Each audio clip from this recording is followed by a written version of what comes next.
मित्रों प्रणाम। आध्यात्मिक वाच के 7वें एपिसोड में आपका स्वागत है। आज का हमारा विषय है कि तुम यह न कहो कि तू क्रोध न कर। कृपया चैनल को सब्सक्राइब कर लें।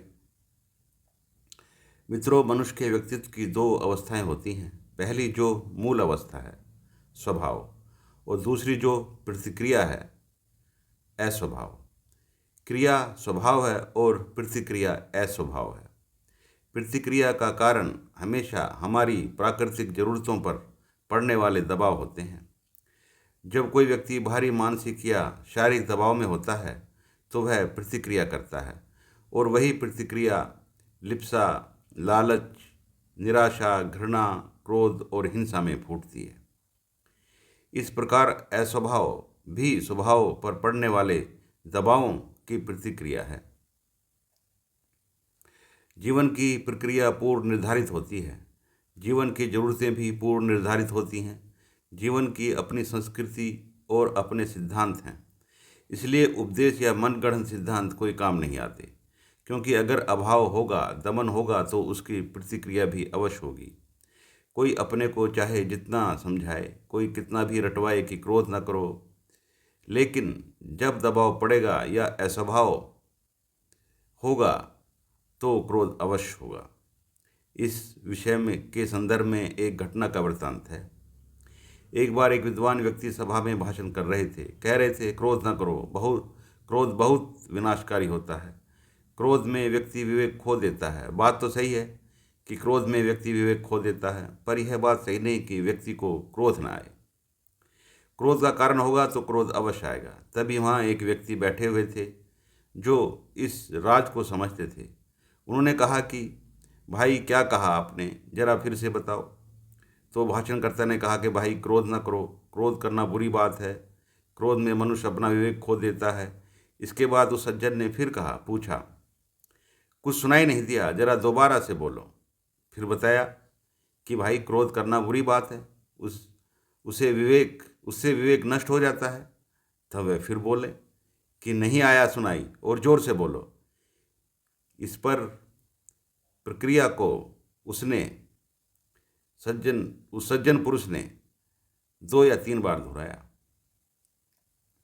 तब इस बार भाषणकर्ता उस पर चिल्लाया और बोला कि कितने बार कहा कि क्रोध ना करो, फिर भी तुम सुन नहीं रहे हो।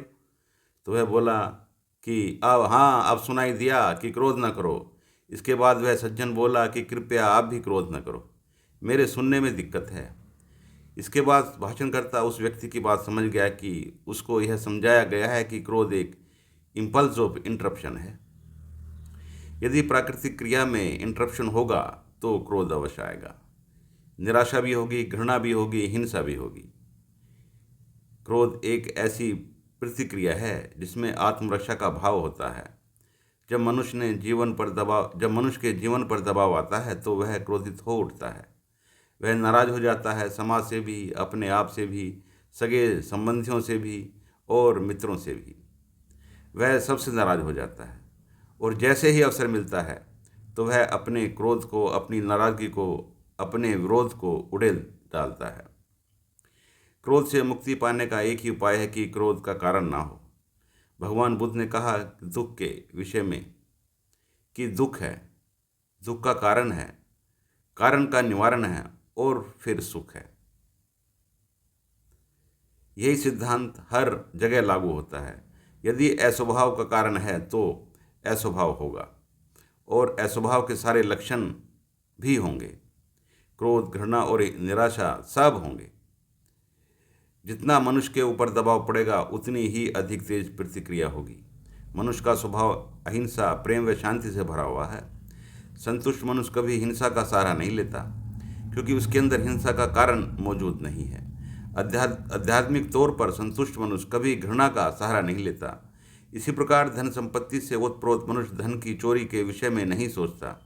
इसके विपरीत वह उसे चोरी से बचाने के बारे में सोचता है, क्योंकि प्रकृति का सिद्धांत है कि भूखा मनुष्य भोजन की तलाश करता है। लेकिन अभाव और दमन के कारण यह अहिंसा हिंसा में बदल जाती है। शांति बेचैनी में बदल जाती है और प्रेम घृणा में बदल जाता है। धन्यवाद।